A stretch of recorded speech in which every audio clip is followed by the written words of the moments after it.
Outside of this one church town, there's a gold dirt road to a whole lot of nothing. Got a deed to the land, but it ain't my ground. This is God's country. We pray for rain and thank Him when it's falling, 'cause it brings a grain and a little bit of money. We put it back in the plate, I guess that's why they call it God's country. I saw the light in a sunrise, sitting back in a 40 on the muddy riverside, getting baptized in holy water and shine with the dogs running. Saved by the sound of a pin-found Dixie whistle in the wind, that'll get you heaven bound. The devil went down to Georgia, but he didn't stick around. This is God's country. We turn the dirt and work until the week's done. We take a break and break bread on Sunday, then do it all again, 'cause we're proud to be from God's country. I saw the light in a sunrise, sitting back in a 40 on the muddy riverside, getting baptized in holy water and shine with the dogs running. Saved by the sound of a pin-found Dixie whistle in the wind, that'll get you heaven bound. The devil went down to Georgia, but he didn't stick around. This is God's country.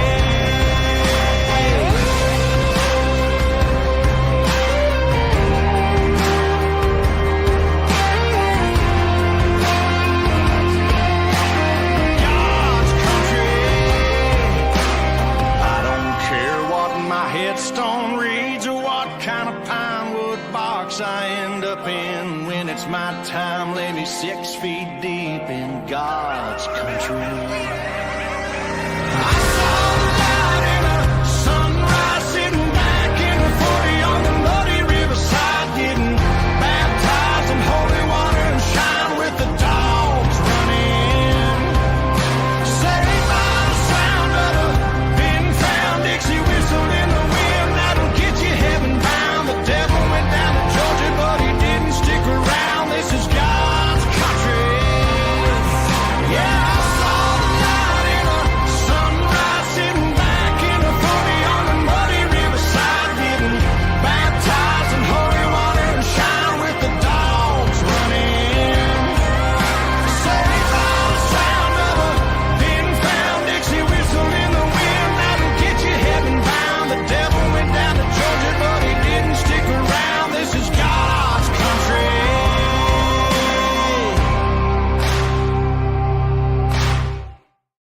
Lori, I know that song fired you up, right? Phenomenal. Yeah. Oh my God. Today I was at the gym and then I got on the squat rack. I haven't squatted in a while. And I put a little bit of weight on there and I was going, man, I need something to fire me up. I swear to God, I got my little on my phone. I put that song on. I got on. Boom, boom, boom. Oh my God, this song. It's just, does it fire you up, Bobby, or is it just me, man? Oh, that's good. I love that song. That's the first time you played it. Yeah, the first time we play it, Yeah. man. So in your honor, and God's country, man. What a beautiful song. But you know what, Lori, before we get started, we have a routine that everybody that's watching us, we're very grateful that they take time out of their day watching us. So we thank them. And we'll start off with Chris Kilby, San Diego PD, gang detective and robbery legend. You remember Chris? Absolutely. Oh, the guy's a legend. And he's always with us, watching us. And this gentleman right here, Lori, he's watching us right now from Thailand. He was a correctional officer and he worked in Pelican Bay, I believe, for over 15, 17 years. And I know I'm killing it, Jim. It was probably more than 20 years, but he was known as Batman because a guy was a legend in Pelican Bay State Prison with the prison gangs, with narcotics. And he's in right now, literally watching us from Thailand. And San Diego PD, the San Diego Sheriff legend, Benny Cruz. Thank you, Benny, for downloading that song for us. We have Fidel Santillan. Saludos, hermanos, 1097. Gracias, Fidel. Once again, Chrissy Akers. I think last week was your first show with us. I believe 92117 is Chula Vista. If it is, Chrissy Akers, welcome to the show. Thank you for subscribing. And we have our sister, this young lady right here, Lori, every week. She's with us on Tuesdays and Thursdays, all the way from Riverside. Buenas tardes, siempre apoyando, always with you guys and going forward. And Lori, this gentleman right here, I just want to give you some history of who's watching the show. This guy is a legend with CBP, with ICE. He wrote a book. It's called Cowboy Narcs. What is it? Uncensored. A cowboy. I'll remember. He'll put it down for me. Wrote a great book. Worked undercover in Colombia. This guy is a legend. He's literally watching us right now, watching you live from the Philippines. Amazing. Yeah, Narcotic Cowboys Uncensored. I read the book. He came on our show. The guy's a legend, like I said. He's welcome you, Lori, and hola, hermano, Cocaine Cowboys. Remember the movie? Well, he wrote a book called Cocaine Cowboys Uncensored. The guy's a legend. Thank you, brother. Once again, Chris Hastings with us. I will read it. Guys, so these are the people that are watching you. From the Philippines, from Chula Vista, from all over the place are watching you. San Diego, Benny from Temecula, and we have a couple of more. I'll just say real quick. Salty Rider, you were with us last night. Thank you once again, brother. And we got 209er Joe watching us all the way from Salinas, California. I believe he's with the Department of Corrections. Thank you, brother. And we have a deputy sheriff who's retired. He's going to be on our show in the near future, Ben Galvan. Hello to all, especially Lori. She looks great. Do you know Ben Galvan? I do believe we have met a couple of times. Really? Okay. Well, he says you look great. Oh, well, thank you. The camera adds 10 pounds. Let's just put that out there. Okay. Exactly. Let's put that out there without a doubt. Guys, let's do what we always do. We always start off saying what we're drinking, if we're smoking. And like I always say, I always give a disclaimer.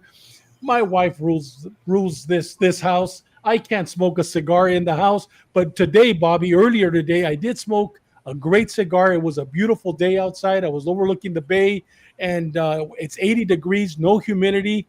Miracle in Tampa, right? Right. But I was smoking an Aliados cigar. Have you ever had one of the Aliados? Yes. By Vicente Perez Carrillo. Yes. Great cigar. I believe it was a cigar of the year in 2023. Great cigar. If I wasn't, under my wife's thumb, I would be smoking it. But instead, a vibe. But let me tell you what I'm drinking too. Glen Morangi, I'm drinking that, and it's a Turns cask. Great with a real cigar, not a fake cigar. Bobby, what are you drinking and what are you smoking, brother? I'm still not drinking right now because I'm dropping weight. Yes. So I got to be able to fit into the Speedo in the summer. Okay, so, that's going to be a sight to behold. All right, here we go. Yes. Hey, we might even do a fans only here where me, David, and when Doug comes back, we'll be doing this podcast in a damn Speedo or something, smoking cigars. Yes. I'm having black coffee as always. Okay. Black coffee, and my cigar is a Drew Estate. A blackened cigars. Blackened M81. Oh, hold on a second. Get this out of the way. Blackened M81. It's a bold. Drew Estate makes some pretty powerful cigars. Yes, it has does. Kind of like a coffee, chocolate, but it's not one for beginners. I like these strong cigars. Man, Bobby, you know what? With that cigar, I would either have it with a glass of wine or with a glass of bourbon. Not with a coffee, brother. You're going to be up all night tonight with that yes. strong cigar and coffee. Oh my God! Coffee. So that's what I'm having. Yeah, that's awesome. And Lori, you know that we share a drink here on our show. What are you drinking and what type of wine? And tell us what it tastes like. I just picked up a nice little bottle of some red wine, a cab, and it's got a nice kind of buttery nut flavor. And I'm drinking it out of a glass that someone just gave me at my retirement. I retired on January 3rd. And it says, "Never forget the difference you have made. Enjoy the next chapter." So I appreciate that very much. Beautiful. You know what? Salud cheers to your retirement. Thank you for all your years of service. Bittersweet. Cool. Saludcita. Oh, delicious. All right, Bobby, let's start off the show, man. Tell us who we have, and then we'll start off with our questions, man. First of all, we're honored to have you. You know, everybody's been looking forward to this episode. We've been looking forward, but it's not going to be our last. You're definitely coming back. We talked before, and we'll talk about it at the end of the show. There's so many great cases. Today, we're just going to profile one, but there's so many cases, especially that one about that dirty cop, Arevalos. We're definitely bringing you, because you were the case agent on that. I was. And yes, so we're definitely bringing you back to that. And then we're going to talk about the cold case that hopefully we'll be able to work together. But with that said, Bobby, it's all yours. Well, first of all our viewers, thank you for joining us again. Yes. Awesome to have you here again, and hope to have I know we're going to have a great show. So I want to do a quick introduction of Lori. First of all, Lori, thank you for joining us. We're honored to have you here. And here's a brief rundown. Lori was hired in October of 1995, retired January 3rd of 2025. She was the 32nd Regional Academy. Her assignments were Northeast Patrol, Central Patrol, Central JST, Central Investigations. She was in Central Investigations from 2004 to 2007. She worked background investigations, 2007 to 2009. Then sex crimes, 2009 to 2012, then cold cases, 2012 to 2025. I'm sure that was an incredible experience. I have a lot of respect for the people that do those cold cases. You were also 18 months on EMT. Lori has also taught at the Police Academy. She's currently contracted with the DA's office, teaching de-escalation to local law enforcement and school districts. So welcome, Lori. And before we start with any questions, I was just going to say, like I said, we're really happy to have you here today, and wanted to start out, if you could share with us a little bit about your upbringing and your career with San Diego PD. Where did it all start? Well, I really appreciate you guys having me on. You know, I briefly worked with Dave during one little stint. I don't know if you remember that, Dave. Of course, the fires. It was the fires. I remember that, yes. It was funny because I got to work with the legend during the fires. No, not at all. He didn't know how to drive around North County. So luckily for me, I worked Northeastern my first 2 years. And I was like, get in the car, Sarge. I can get us wherever we need to go without a map book. So, and you did. Thank you. So I've always remembered that and really appreciate that experience. So thank you. You're welcome. I am born and raised in New York, actually. I know I have no accent, but I've been here 30 years actually now. So my dad was an NYPD officer, as were virtually all of my uncles. And my mom was a registered nurse, and I have 2 older sisters. So I had a great typical upbringing on the East Coast with, a cop dad, nurse mom, and we are Christians and went to church every Sunday, and grew up there. Really had a great childhood, enjoyed my time, but I realized I kind of needed a change. And so my uncle David Sorby, retired NYPD, and he moved out to California, and he actually moved to Imperial Beach area. And so I was like, well, I'll go visit my Uncle Dave. So I would go out there and visit, and realize that there was no snow to drive in, and the weather really was very nice all year round. And then my cousin Andrew, Dave's son, moved out here. And then my other cousin Bobby Anchek moved out here with him. So I would come out and see them all the time and realize, why am I staying in this very cold environment? I might as well go try it out there on the West Coast. So that's what I did. I just took a chance. I just said, I'll try it for a year and see what happens. And, I always thought about law enforcement because my dad, I was very proud of him. I was very proud of my uncles. Loved hearing their stories, loved how there was a bond amongst them. And that was my uncles on both sides of the family. So I enjoyed listening to them. And, but I knew I was not going to get out of my car at 3 a.m.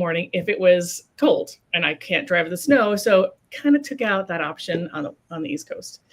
So I moved to California, just figured I'd try it. And I lived with Andrew and his new bride at the time, and tried a couple of different jobs here and there. And I was just like, It's definitely different working on the West Coast versus the East Coast. The pace is extremely slower, like in the typical office environment. So I found it very boring. So I just thought, well, let me just try this police stuff, see what happens. And didn't tell anybody but Andrew that I was applying because I was worried if I didn't pass the test that I didn't want to be embarrassed. So, I took the test and I kept chugging along. And next thing you know, I got an academy date and I thought, okay, well, let's just give this a try. And my dad was super proud and very supportive, which really meant a lot to me. And so I went through the academy, had a great time. I really enjoyed all of even the hard experiences, but I really enjoyed it. I enjoyed that camaraderie. I enjoyed getting through the tough stuff with a group of people. So interesting. So I at that time you're going through phase trainings in the academy, right? I think it was like within like 4 months you're out on phase 1 for 2 weeks, and then you go back to the academy, and then you go back out and you go back in and out. So I did my first couple of phases, one at Central, which I knew that's where I wanted to go, which was downtown in Logan Heights. And my second and third phases were like Eastern and Southern. I did Southern too, which was very intimidating to me because I did not grow up in a border city. So it was very intimidating. And then I got out of the academy and they assigned me to Northeastern. I didn't even know where it was. I had zero idea. I was like, where is that? I had to get out the map book because there was no GPS and figure out how to get there. And initially I was disappointed because that's not where I wanted to go. I wanted to go somewhere busy and challenging and really kind of immerse myself in the police culture. Hey, Lori, could I just ask you a quick question? When you went through the phase training, you had different phase or different training officers. Is there any one that stands out? And if he or she does, you tell us a story. Because the one that stands out with me is Todd Jarvis. Okay. Today, I still practice things that Todd Jarvis taught me. Today, I still practicing. Is there somebody that stands out? Okay, there is actually my 6th phase FTO, which ended up being my husband after I was Really? Wow. Okay. So I don't know. So we threw you a little nugget, but since he announced it to the whole world during my retirement party, I figured the cat's out of the bag. And that's him right there, right? Yeah, that's Bob your husband. Yes. Okay. He was 29 years on the job, and he was a career patrolman and outstanding reputation. Just he did all around rule follower, book follower. Just a great person for me to have as a mentor. Really. Yeah. So that one sticks out quite a bit.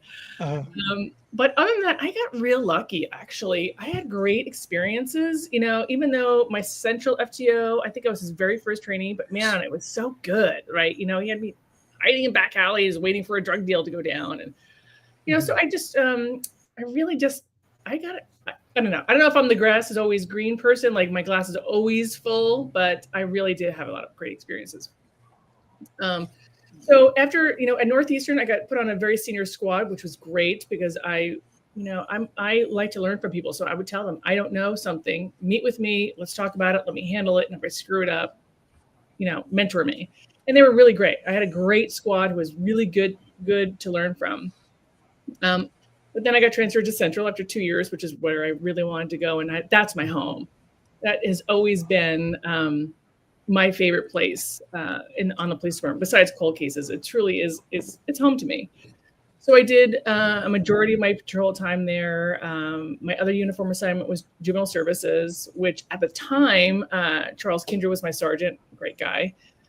We had 2 splinters of the JST team. One was the education DARE piece, and the other piece was a second watch piece of dealing with juvenile probationers and working with San Diego County Probation on making sure that they're doing what they're supposed to be doing, and also enforcing any probation orders and such, handling all juvenile crime, that type of thing. And I really enjoy that. Met some probably my lifelong friends on that team. And then I went to investigations at Central and have had the fortunate experience of, again, at the time, all the investigators then were 20-year detectives, right? Even at the area station. So I was so fortunate to be surrounded by people that could teach me how to do the job right. So Lou Timani was on my team, Mike Rebell, 2 of the greatest detectives I've worked around. Great guys, yes. Great guys. And I had a sergeant, Sharon Smith, who to this day. Outstanding. Outstanding. Sharon Smith. Outstanding. And Yes. I tell her to this day, if I write a report before I submit it, I always think, what is Sharon going to ask me? Because Sharon didn't miss anything. She read every word and she would send it back. Hey, you didn't think of this. And I'm like, well, actually, I thought about it. I just didn't really want to do it. You know, she was phenomenal. So I really learned how to be a dedicated detective while at Central. And, you know, anybody who's listening, you know the value of mentorship. You have to have mentors to guide you. Right. It's not always your sergeant's job. You have to find those people that inspire you. You have to find those people that know the job you want to do. And so I was really fortunate to have that experience. And so my goal was always to get to sex crimes. That's where I wanted to work, is in sex crimes. And so one day Sharon comes to me and says, hey, at the time, our lieutenant, who was Al Guadarrama, he was second in charge, chief when he left, I think, assistant chief.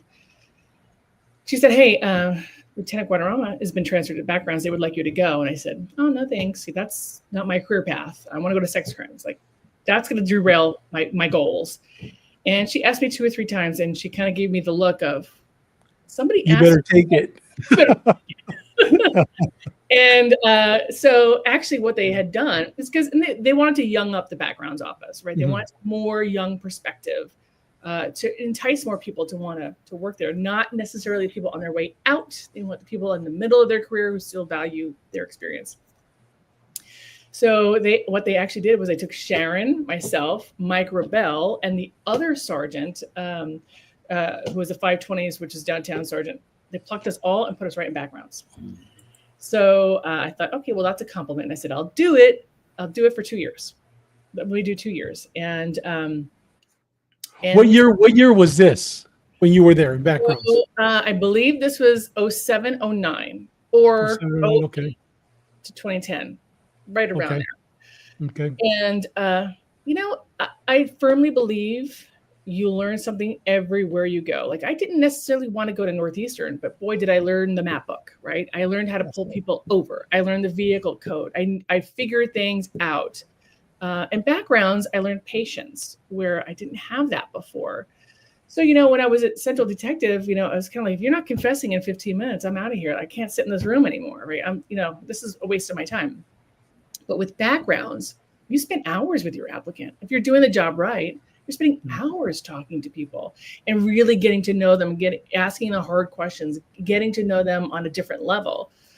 So it really taught me patience. And I'm so grateful because my background experience helped me in sex crimes. I wasn't in a hurry anymore with either victims or witnesses or even suspects. So, you know, if you have So you had to go there as a learning experience. You're absolutely right. You know what I mean? It's funny how God puts you in certain places that you wonder, why am I here? But then that prepared you for what you really want to do with sex crimes. That's interesting. Absolutely. And, you know, I always feel like if you follow your heart and your true path, the right thing is going to happen. And so I took a risk and I thought, I don't feel like going to backgrounds, but I'm going to go because it seems to be the right thing to do. So, it really foundationally for an investigator, area station and backgrounds was phenomenal. And again, I'm surrounded by a great sergeant who is mentoring me. So, and Mike Rebel, who is another mentor. Yeah. So still a great environment. And then as they promised, 2 years to the day, okay, now it's your time to go sex crimes. And I went there and I thought, this is it. This is where I want to be. I'm going to stay here. Great cases. And, you know, being a sex crimes detective isn't, it's not what people think it is. You know, people think that we're out to prove someone did something wrong. And that is not true. And I've talked to many investigators, especially in sex crimes, who are like, oh, you know, all these cases are all the same. I said, but to the other person being accused of a sex crime, it's really important that we get this right. Because if they did not do it, we need to document they did not do it just as much as if they did do it. So don't go into it with a sour opinion of the case initially, because listen, we don't know the outcome of any case until the end, right? So to prejudge it early, prejudge the people in it early, you're not going to be a good detective. You're not going to be able to solve cases. So, you know, Lori, let me just ask you something real quick. I remember driving when I was Bejarano special assistant, and I'd drive him to certain locations. And I remember looking at him one day and said, "You want to get rid of me?" And he goes, "What are you talking about?" I go, "You want to get rid of me? Send me to sex crimes." I go, "Send me to sex crimes, and I will quit tomorrow." The reason why I say that is, you know what? That was you too, Bobby. You know what? It takes a special person. Absolutely. It takes, right, Bobby? It takes a special person. And go ahead, Bobby. But, you know, and I was going to ask you, why sex crimes? And man, thank God that you were outstanding there. That was your calling, you know, and you solved a lot of great cases, and you exonerated a lot of innocent people. 100%. But like I said, you know, I could not work that sex crime. What about you, Bobby? Yeah, we had at Phoenix PD, they had, I don't know if you guys have it, but they have adult sex crimes and kiddie sex crimes. They split them. So they have investigators that only do child sex crimes, then the other one's adults. One of my old buddies that I worked with in patrol, great cop, great investigator, he had got asked to go to sex crimes for the kids. He didn't want to do it. And he found a niche, and he said, there's times you just want to, but like what he said, you got to make sure it's not a bad divorce, a child custody case where there's false accusations. But he said it was a tough, I could never do that. So with San don't Diego, give me a drug. Yeah, I don't want to do narcotics case. So we could work the cases. So, you know, with San Diego PD, how we do it, we have a sex crimes division and we have a child abuse division. And so child abuse handles all abuse that's not sexually related. Sex crimes handles all sexually related cases. Now, when it comes to the juveniles, if at the time of disclosure of the sex crime, they're over the age of 13, it goes to sex crimes. If they're under 13 and under at the time of disclosure, it goes to child abuse. So that's kind of how we decided. So there's many cases which, when I first went there, I thought I was not going to find value in working, is the late disclosure child abuse cases that come in 4, 5, 6, 10, 15 years later. Those turned out to be some of the greatest cases I truly worked. And so those, as long as it's never been reported to law enforcement before, that can be investigated. A late disclosure child abuse, sexual abuse kind of case can still be investigated as long as it was never reported before. So, and a lot of those would come through Child Protective Services. We would get those referrals. And so the sergeants would figure out, okay, that now they're 17, but they're saying when they were 5, they were victimized sexually by somebody. That would go to sex crimes. And I found tremendous amount of opportunity to really help people in those cases. And, you know, and many times people who are victimized sexually, they're not always looking for you to solve the case and arrest somebody. What they're asking you to do is listen to them. Give them the respective time and attention as they talk about some of the most difficult experiences in their life. And some of those experiences did not rise to the level of a crime, maybe an ethical or moral circumstance. And those would be hard conversations to have with somebody who truly believes they've been victimized. But when you give them the power of education of, this is what the law states, you know, what we have learned throughout this investigation doesn't rise to that level. At least they felt, you listened to me, you gave me the information I needed, and you still understand, I still feel like I'm victimized. They're still victimized, but may not rise to the level of a crime. And so we have opportunities to give them services and give them the respective time. And so working in that arena of sex crimes, people are so grateful. They are so grateful when you show them respect and kindness and empathy. That's where it's rewarding. It's very rewarding. Now, believe me, I love throwing handcuffs on people, especially when it's up. I gotcha. You know, most pretext calls we have, we use them a lot. Pretext calls, and I don't know if anybody's ever talked about them on your show, but can you explain what a pretext call is? Give us an example. In California, you know, if the call is part of a law enforcement investigation, I can have a victim or a witness call the suspect, and I could listen in. And they can generate a conversation about the incident that's been reported as a crime. And so by doing that, you get two things. You get a full, incriminating statements that now this is a crime, or you learn that there is no crime, right? What you're getting through a pretext call is an unedited version of that subject's perception of the crime, or perception of the incident as it's been reported. And that's really important, because there's been many pretext calls that I've done. I've had my victims call the subject, and I've listened, and I'll write notes to guide them, like, hey, ask about this. Or, if you're going to be emotional, be emotional. If you're going to be mad, be your normal self. But I need to hear what this person thinks of the interaction between you two. And that's really indicative. Is there intent here? Did he intend or she intend to sexually assault you? Or did this person not understand what they were doing?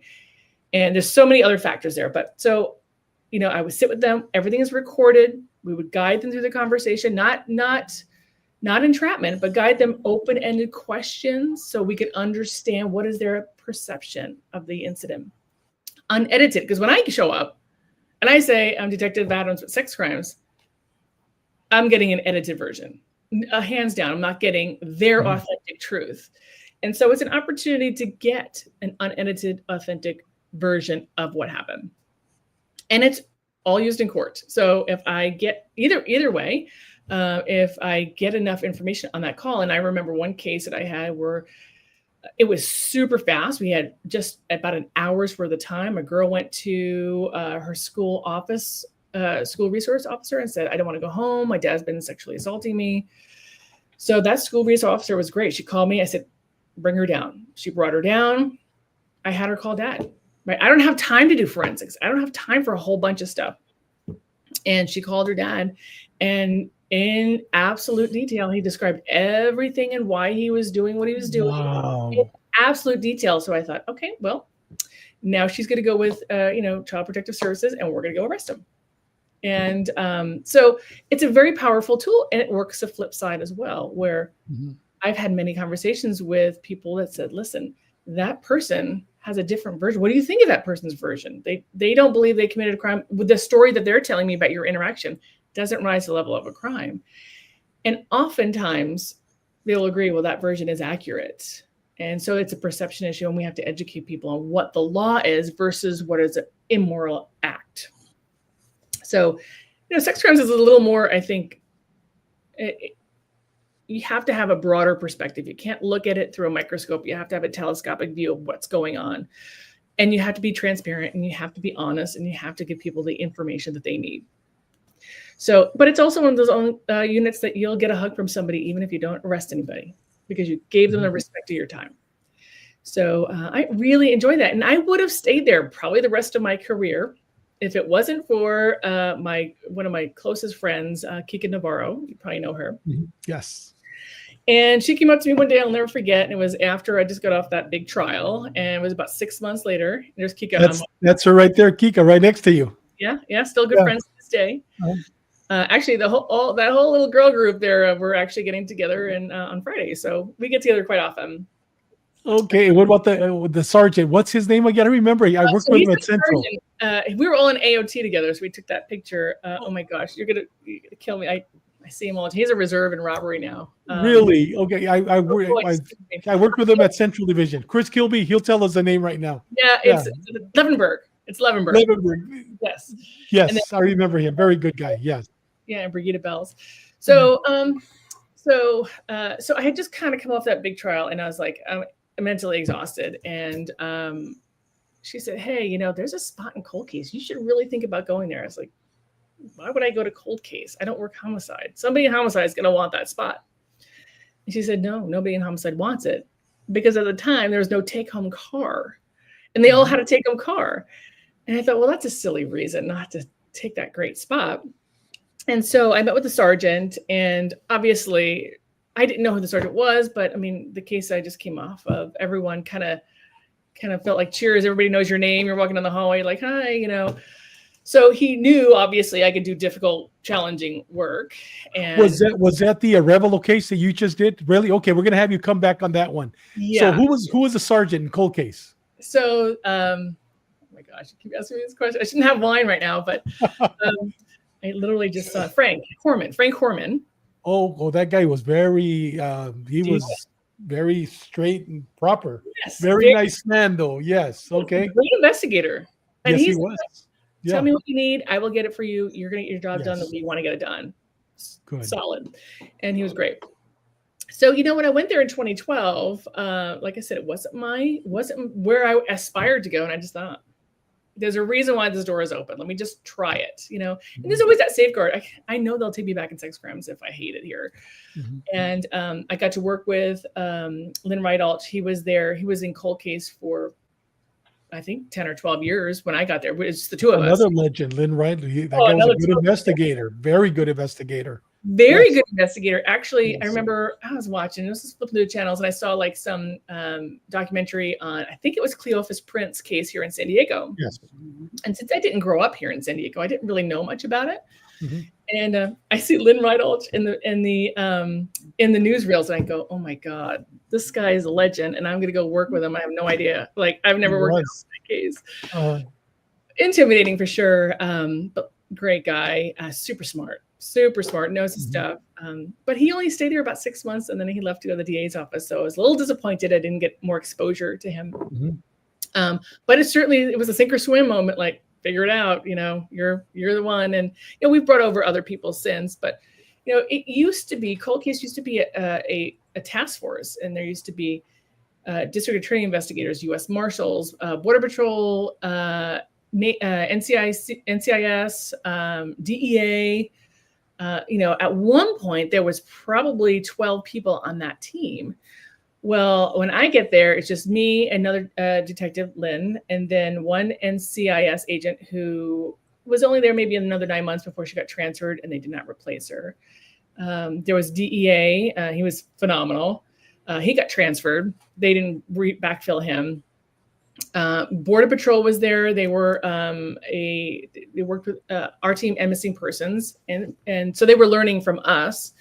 And then also there was FBI. So FBI started a new agent when I got there, so he remained. So our team shrunk considerably as years went by, and so now there's only an FBI agent, and we have access to U.S. Marshals, and we have access to NCIS, who are willing to help us with cases, because there's plenty of military cases. So I get there, and it's just sink or swim. It's kind of at first a little boring, because I'm really waiting for that witness case, right? All of the DNA. So to give you a little history, because I think it's really important to put it in context of cold cases, why there's such a forensic explosion right now is, before 1987, DNA was never, ever used in a criminal case. And it was used first in England on a cold case homicide. It wasn't used in the United States until 1988. And so, the early 90s, it's a whole new field. We got a DNA lab in our San Diego PD. We have our own DNA lab that started in the early 90s. So they started a cold case homicide team then, and they went through all of these cases that had some kind of biological fluid as evidence. And so they really went through a lot of those cases, and they were able to clear a lot of them. Before the 80s, the only thing you could do with blood evidence or biological fluid evidence was ABO typing. What type blood is this? And you could narrow down your search for your suspect or the owner of that blood through blood typing. So if you had a suspect in mind, you can get their blood type. And if it wasn't the same, you could instantly rule them out. But that's really all they could do. But they did collect the same evidence, right? Because they had that ability. Or they would collect cigarette butt because we're trying to find who smokes Marlboros, right? But not just that. Some people secrete their blood type through saliva or sweat. They're called secretors or non-secretors. So there was that opportunity to identify who smoked that cigarette butt, potentially, if they were a secretor. So it's kind of magical how even though in the 50s, 60s, 70s, 80s, they didn't have DNA, they still collected the same things we would collect today because there was different opportunities to use it. So, so a lot of our cases are rich in evidence that was collected for a totally different reason. Hey, Lori, do you think that those detectives in the 80s and the 70s are collecting this stuff that when that they, I know that they weren't, they couldn't tell the future, but I mean, who would have thought that cigarette butt, the DNA, you know what I mean? I mean, familiar DNA. I know you're going to talk about it, but I mean, thank God that those investigators that were thorough in their work, that were able to collect this, not knowing that 20, 30 years from then, you were going to be able to solve their cases, you know, because of that one evidence that somebody said, why are you picking that up? Well, we're picking it up for a reason. And today you have that evidence. Interesting.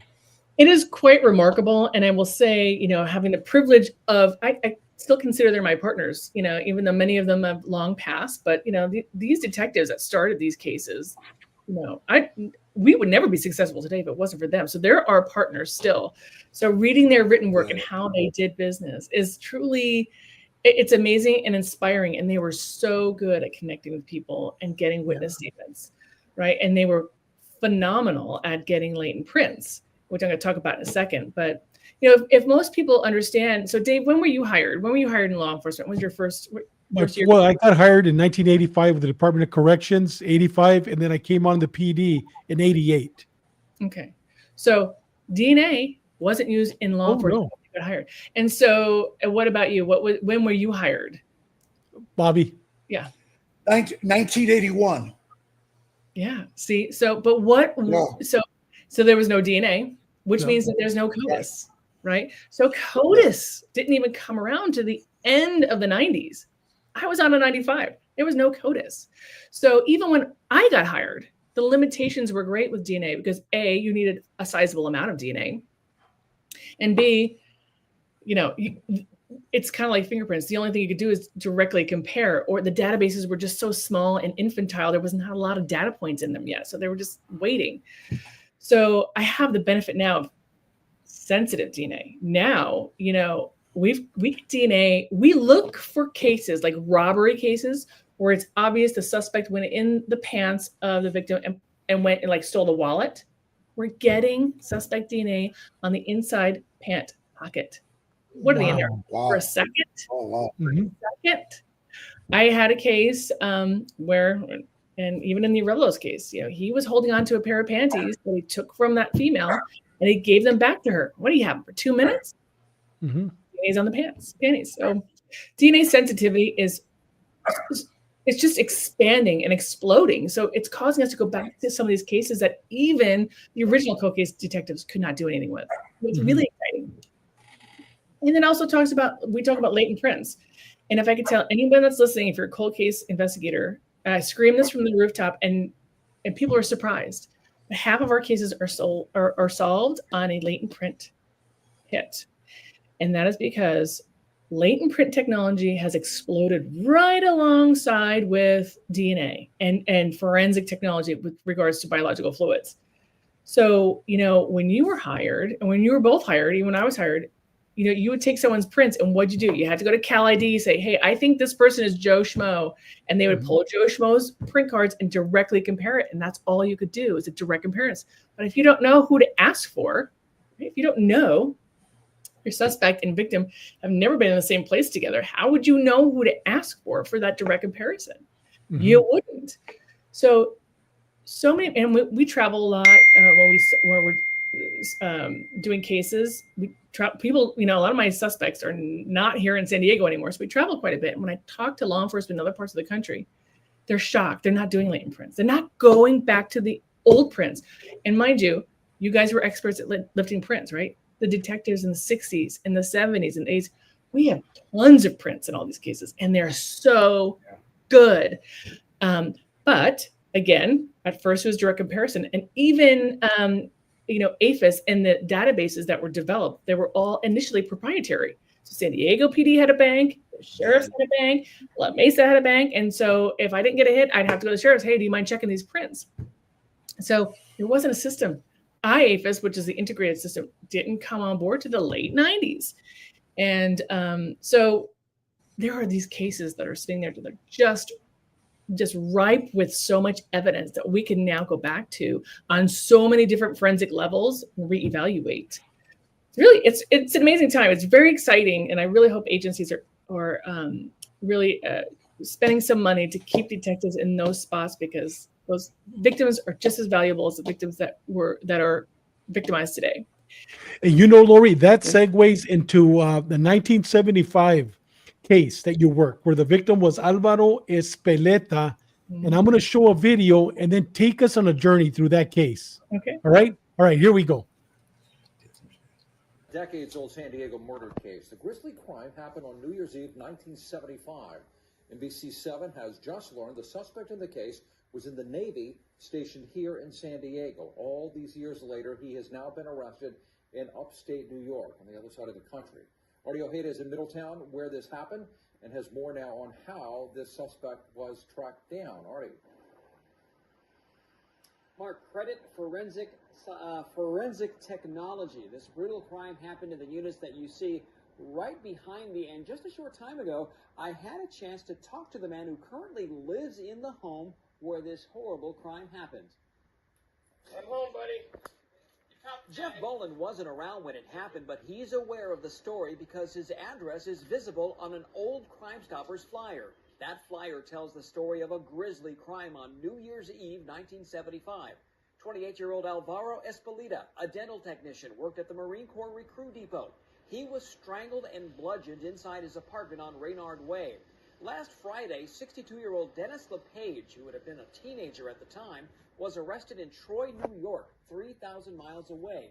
He now sits in county jail. According to a report in the Albany Times-Union, LePage was recently arrested on a minor charge, but his fingerprints were put through a database, and they matched a palm print found on the victim's body. For Jeff Boland, who never knew the victim, he somehow feels a connection to the case. Hopefully his family has peace, you know, because it's been in the back of my mind ever since I heard about it. You know, coming home and seeing the most #1 unsolved murder, you know, and I'm glad they got the guy. No one deserves to die the way he died. Back live, Jeff says, you know, there's always been some unsettling, eerie clues. While most of the units, for instance, have wood floors, his has carpet, as if to cover something up. Meanwhile, San Diego police have no comment on this case. The case has been turned over to the DA's office. The suspect is going to be in court in New York on Monday for an extradition hearing. Live in Middletown, Artie Ojeda, NBC7. Okay. You know, Artie, if the suspect turns out to be guilty in all of this, you have to wonder in the back of his mind if he thought he would have ever gotten away with this. We'll track the case for you. Thanks very much for the update. Wow. Tell us what happened. How did you solve it? Take us on a journey on this case. So again, all cold cases are teamwork, from the first detectives to all the cold case detectives in between, to myself, the lab. So, you know, the credit goes to everybody, but this is a perfect example of a fingerprint case. So, you know, there's blood evidence in this case and there's fingerprint evidence in this case. And so, and we could probably talk about it another time, but forensic investigative genetic genealogy, FIG, which is probably that would be a long topic to cover in one episode, but we can talk about that another time. You know, when that technology came around, we thought, oh, this would be a great case. We got lots of blood evidence. Let's consider doing FIG, but we have a policy that, hey, let's see if we can't save some money first and have latent fingerprints. Take a look at it. And you know, also remember, I get a hit and a latent fingerprint in a matter of minutes to hours. DNA work takes sometimes 6 months for me to get a result, right? If I'm lucky. So fingerprints is also a very fast way to do it. So we gave it to our latent print unit, and like rock stars that they are, they said, oh, we have a hit to a fingerprint on the bathroom sink. And the bathroom sink is really important because the suspect obviously was standing there bleeding. There were passive blood drops. There was a bloody towel on the floor. There was a bloody towel in the sink. Obviously, the person who bludgeoned and strangled Alvaro was standing in that bathroom cleaning up. So if you look to that picture you see to the far left, like that corner right there, right on the front facing of that sink is, you could see where they lifted the print from. So he said they gave us a name and they continued their work. And then they found that same person's fingerprint on the door frame of the bathroom. And these are the pictures from 1975. Yes. Wow. Wow. Yes. All of them are. And so also on that beer bottle on the top of the trash, that same person's fingerprints. So we have his fingerprints in 3 different places. 2 in the bathroom where we know our suspect was, and 1 on the top of the trash. And if you look at that, obviously that's one of the last items placed in that trash. That makes it a little more contemporaneous to the case. Alvaro was very clean, very neat. There's no forced entry. So that obviously looks like whoever drank that was there relatively close to the time that he was murdered. So we did a little workup on Dennis LePage, and interesting little piece of information. Those fingerprints for this case were run every other year, right? Every other year, basically, since 75 to 80s to 90s. And the last time they were run was 2009, April 2009, when NCIS helped us with this case. Well, when I got it in 2012, no, it was even further. Probably 2019 is when I opened it. 2019, because of FIG, Forensic Investigative Genetic Genealogy, 2019. I said, oh, look, those prints haven't been run since 2009. Let's go back. How did you pick it? What caused you to pick this case? First of all, how many cases does San Diego PD have cold cases open right now? About 1,000. Really? So why did you pick this case?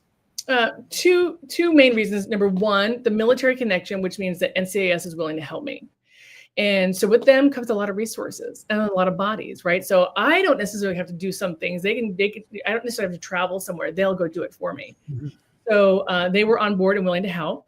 And this case was on their radar. And then also because of the new technology of Forensic Investigative Genetic Genealogy, FIG, we knew we would eventually identify who belonged to those blood drops through that new technology. Wow. So that's why. And so when we got that lead, NCIS went to work. They were phenomenal. They got us all of his military records, which showed that Dennis LePage entered into the military at 17 and was stationed in San Diego at the time of the murder.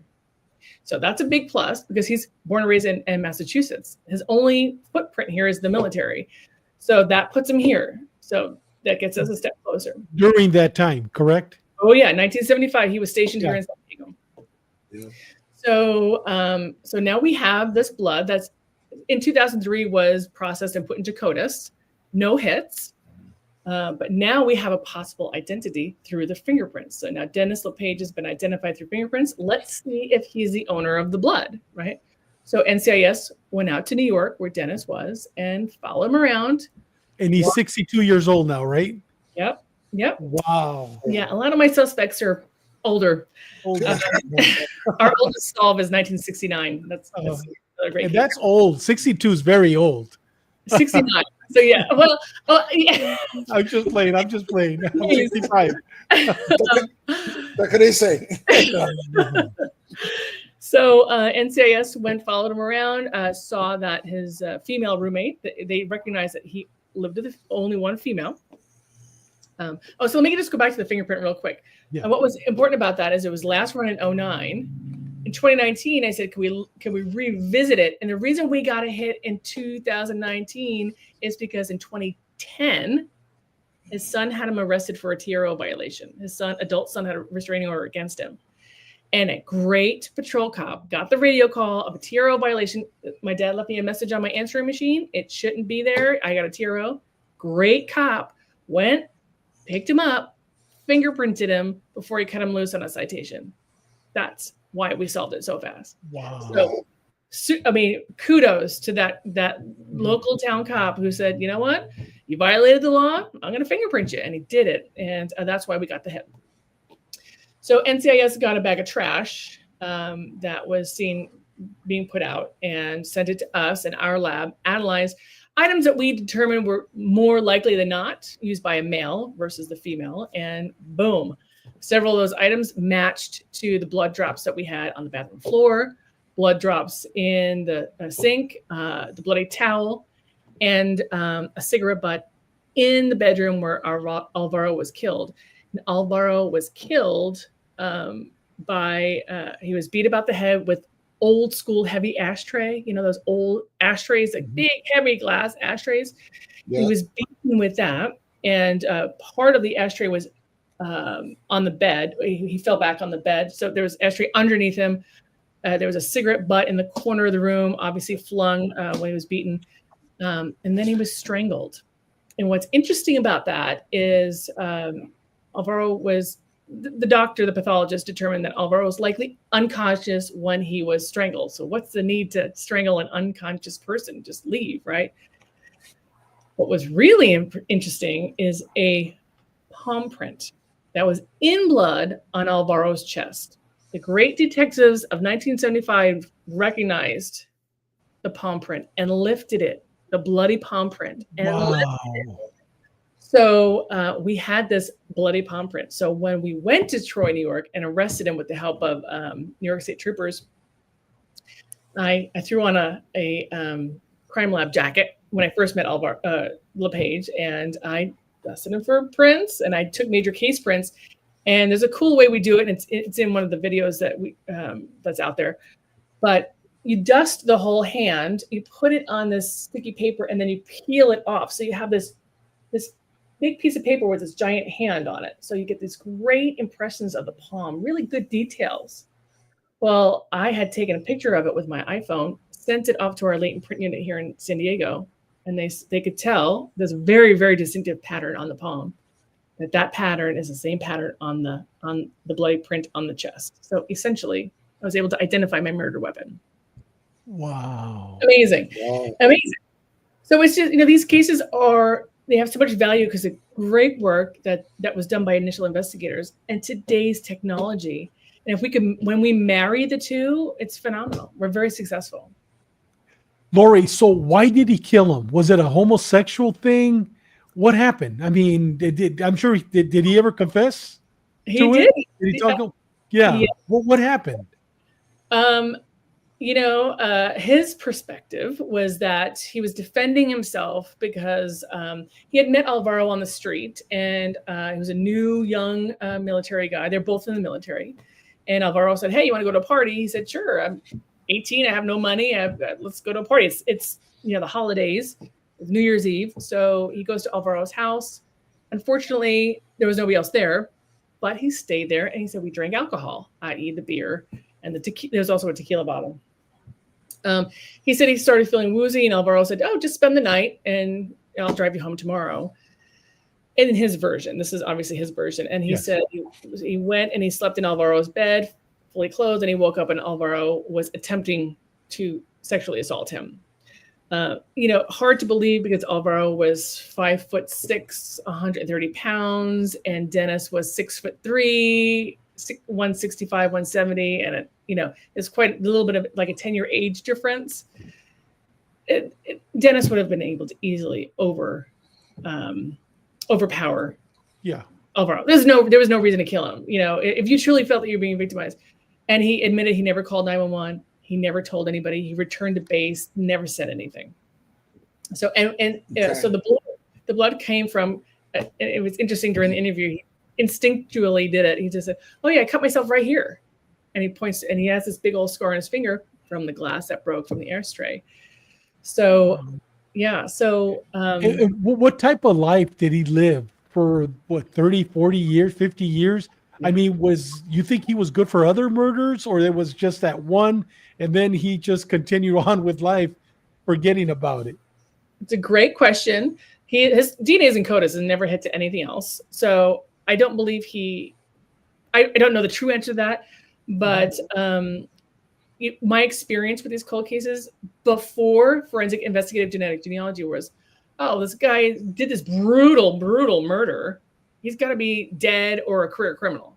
Yes. And what we're learning is that they're one and dones. They commit one horrible, heinous murder and then go off the grid. Like, I'm going to go off the grid. Never again. worked in professions that didn't have to get fingerprinted, didn't get in trouble with the law. Now, that doesn't mean he was a nice guy. He was married 3 times, and two of his ex-wives said, "Oh yeah, he would choke me." Like that was his method of control over his wife.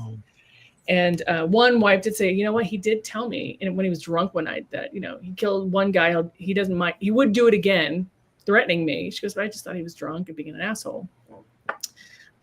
So he didn't live a purposeful life. He kind of had to live under the radar. And before, Dennis, some of the great tools we have today are like newspapers.com. You can put someone's name in there and you could see, like, when he was 16, he was arrested for siphoning gas. He had problems with the military. He went AWOL. He got into fights. He was an aggressive person. Was he surprised when you showed up in his house? Well, so I like the way I like to do interviews is I'd like to be seen last. I don't want them seeing me. I want them curious as to why some random cop is arresting him for some random warrant.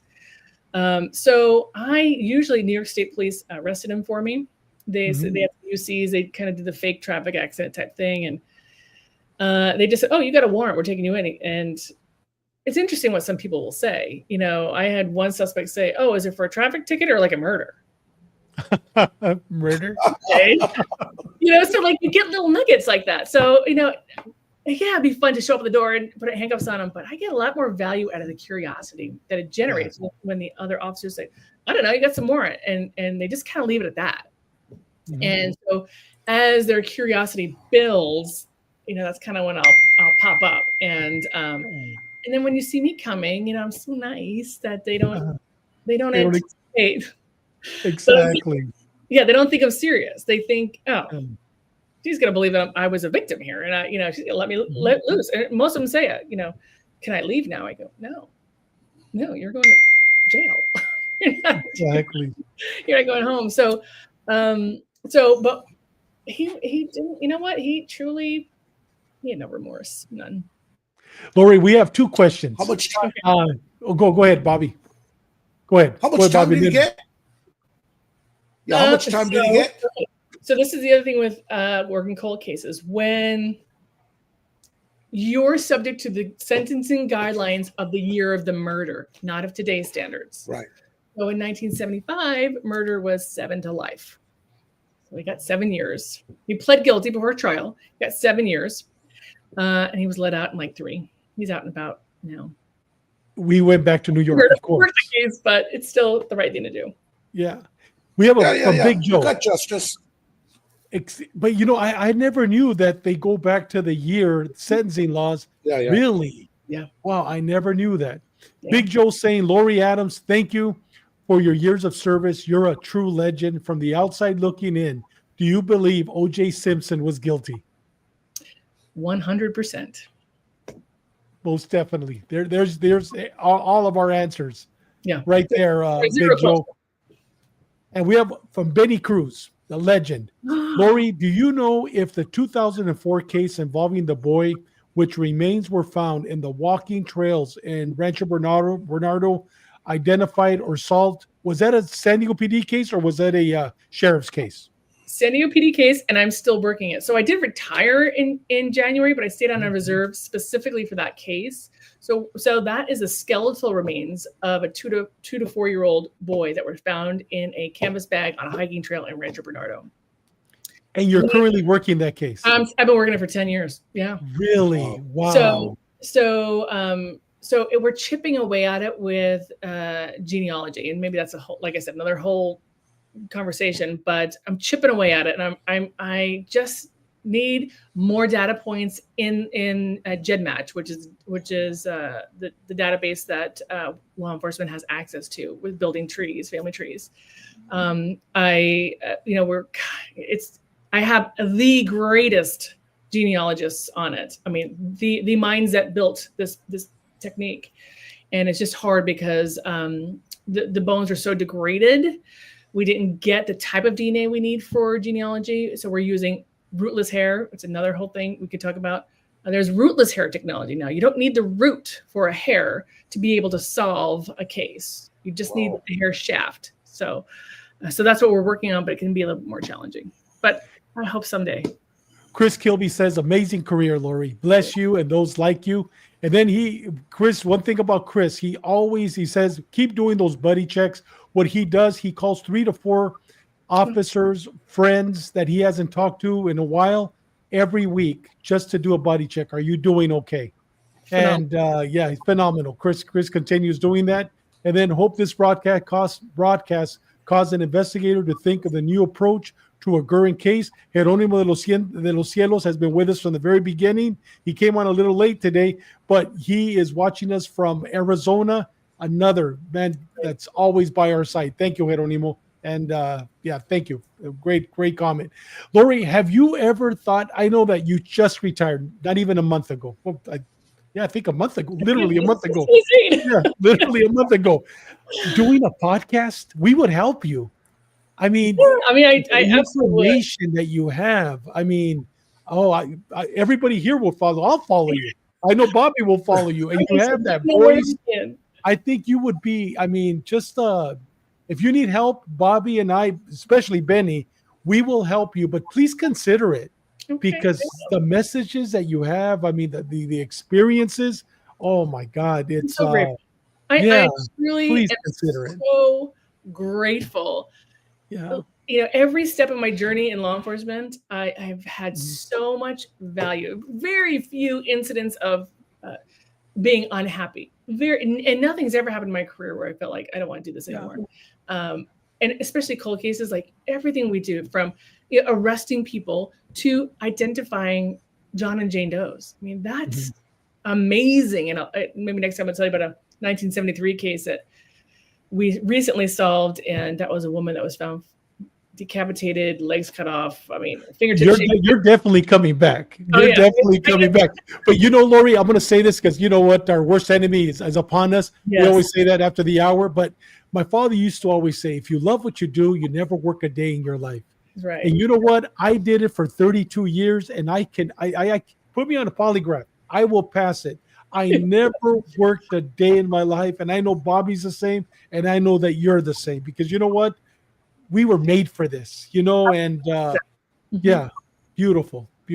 I feel the same. Well, listen, Lori, you're definitely coming back. Go ahead, Bobby. I like to tell people that I know that I was born to do this job.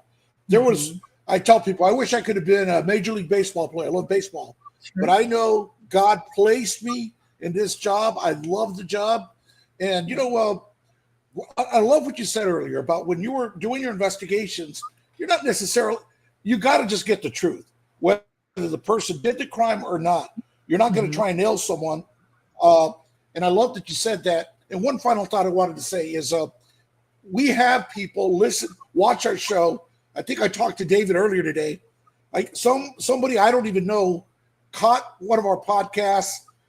They tracked me down, and it's a media company that wants to use me for an interview about the illegal alien violent crime here in Phoenix. So after here, I'm going to go meet them for a cigar. But one of the things I like to tell people is what you're talking about, your steps of your investigation. The uniform cops, I think Chris said, the backbone of the police department. Yeah. The backbone of the police department, those field cards, I did a cold case. We had a group doing a RIP crew in Phoenix. We caught them on one case, and then we realized, wait, there's a bunch of other cases that were unsolved. So I went back and did a cold case investigation on the home invasions.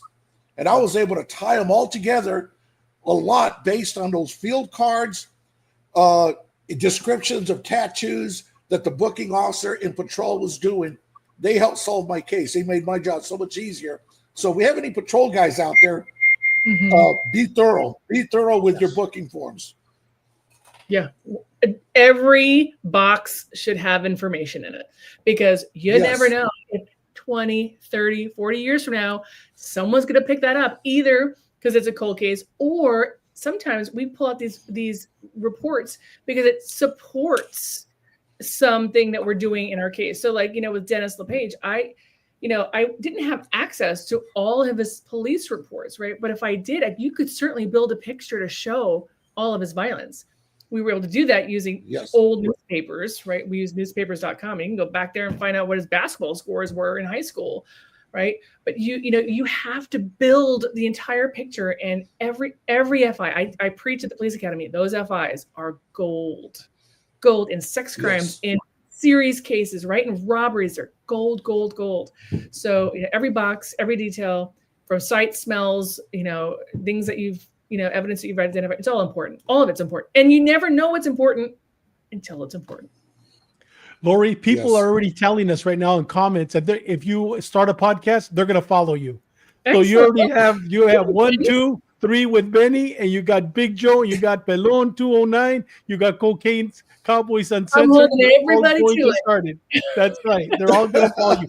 Lori, once again, mil gracias. Thank you from the bottom of our heart. It was a pleasure and honor to have you with us. And hopefully, if you're not on vacation in April, we want to bring you back in April for at least 2 episodes. We would love to. I mean, there's so many other, especially that one case that you talked about, the beheading. That would be a great case. The Arevalo case would be a great case. And just to have you on board, and man, it would be an honor and to have you. But I want to say real quick before we leave, I'm going to call the lieutenant. No, he's your sergeant, right? Yes. Yeah, he's your sergeant. I'm going to call him, since we just had the chief of police. One of my good friends growing up. He wasn't my best friend, but he was a very good friend growing up. He was a distant relative. He was murdered. They found his body. He had been shot in the back of the head at the San Diego airport. I believe it was like in 93, 94. It was during that time. And it's a cold case. And there's so much information that we have today. And especially with the new, there was blood splatter everywhere. The shooter was in the backseat of the car. He shot him in the back of the head. He gets into a car. He leaves. So there's so much evidence today that there's no doubt that we could solve it. The bottom line is, Bobby and I, we're going to reach out to San Diego PD. I'm going to reach out to your sergeant. I'm going to reach out to the chief. See if we could have you come on, or somebody from the cold case team, and on the show and talk about it. And maybe on a weekly basis, we can help San Diego PD solve this case. Because we have a lot of people from Mexico watching. He had ties to the cartels and Rosarito, the Arellano cartel. There's so many angles to go at this case. And I think that as a community, we can help you. As a community, us former cops, people that are watching our show, former cops, former gang members, former cartel people that are watching, I think that we can help San Diego PD solve this case. So that's something we're going to be working on in the near future. God willing. Good. Yeah. Got my number. You definitely. And then text me when we're done. Text me your sergeant's number or Joel Singh's number, so I can give him a call. All right. Bobby, any last words for Lori? Really enjoyed your content here, and looking forward to having you back. Thank you. I'm very grateful. Thank you so much. Thank you. Thank you. All right. Thank you, Lori. Have a good night, and give your husband a big hug and tell him thank you for all his service also. Thanks. I will. Bye-bye. All right. Take care. You too. Man, look at right now. We got Dim Janis, outstanding program. Thank you, Lori, for sharing your story. Dennis Laranaga, thank you, Lori. You're awesome. Bobby and David, love this woman. Once again, awesome. Everybody. The love that she's receiving. This is outstanding. Ben Galvan, outstanding service, and so forth. I can't wait to bring her back, Bobby. She's going to be great. Yeah, it's going to be good. Yeah, makes you miss being a cop. Oh, without a doubt. Again. I was like, damn. Yes, Bobby, could you imagine if we had access to everything that they had access after we retired? And then working cold case. Oh my God! I should go back and volunteer here in Tampa as a volunteer. Just to get my hands in the mud again. But guys, with that said, next week on the Gray Line, the story behind the blue line, we have Officer Dustin Wester. He's going to be on at 6:00. He's going to talk. He's a police officer with the Imperial Valley Police Department, but he worked in the East Coast for many years. He's going to talk about the difference between the gang sets in the East Coast and West Coast gang sets. That's Officer Weston next Tuesday on the Gray Line. And guys, if you please watch this episode. This episode on Ash Wednesday, next Wednesday, have your drink ready. And I'm telling you, it is going to be a banger, Bobby. It is going to be a banger. We got Steve Duncan, former DOJ special agent. The guy is another legend, without a doubt, a legend in law enforcement and also in the cartel world. You could watch, all you have to do is Google his name and you'll see him. He's been on 60 Minutes. He's been on, the guy's a legend. But there's one case where he arrested a guy by the name of Gus Rivera. And Gus Rivera is probably responsible, I would say dozens or maybe hundreds of murders in Mexico. And this man, he arrested him. He's going to take us through his whole life story. He graduated from Bonita Vista in 1978 high school, and he's going to take us through growing up in Chula Vista and then going over to the Arellano cartel and becoming probably the number 2 after the main guy, Benjamin Arellano. And he's going to take us to where him and his team arrested him in La Paz when they brought him back to the United States, and where Gus Rivera is today. He might be your neighbor in San Diego. It's going to be, oh my God, next week, I'm telling you, Ash Wednesday is going to be, it's going to be outstanding. And yes, go ahead, Bobby. In March, we're going to have Sergeant Major Juan Hidalgo Jr., Marine Corps. He's going to be joining us. Great story, came from the barrio. He's going to be joining us. And I just today found out or got contact information. We've connected. The Narcos series, Netflix Narcos series. The Narcos series, Narcos Colombia, the white guy, Chris, I can't pronounce his last name, Faisal, Chris, who is the character in Narcos Colombia, is going to be joining us here in March. So the agent's going to be joining us, or the movie star? The agent. No, the agent. The agent. Oh, the agent really? that the series was based on. Yeah. Yes. He's going to be joining us. God. Thanks to Leo Silva, DEA, who we promoted his book. He hooked me up with his contact information, and he said he'd love to come on our show. Hey, brother, I'm telling you, man, we got some great episodes coming up. We can't wait, and we'll see you next week. Any last words, Bobby? That's it. Thanks for joining us. Do those buddy checks. Buddy checks, very important. And like we always say, we got one, Colombia. Yeah, that's what he's talking about. Let me get this ready here. And like we always say, you know what? Live a purpose-driven life. Live every day like it's your last day on earth. And no matter what you're going through, no matter what process you're going through, whether it's good or whether it's bad, you know what? Trust the process, but above and beyond, I'm going to use your quote, Bobby, above and beyond, trust the author. And our author is Jesus Christ. Trust the author and everything will be fine.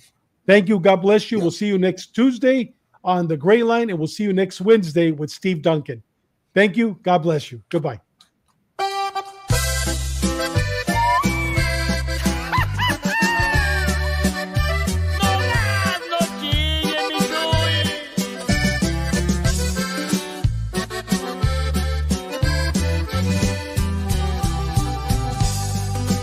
A mi modo he vivido la vida, para vivirla no hay método escrito.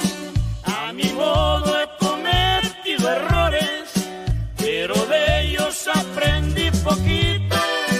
He aprendido a llorar en la vida y también a gozarla bonito. A mi modo he llevado la vida, así pienso seguirla llevando. A mi modo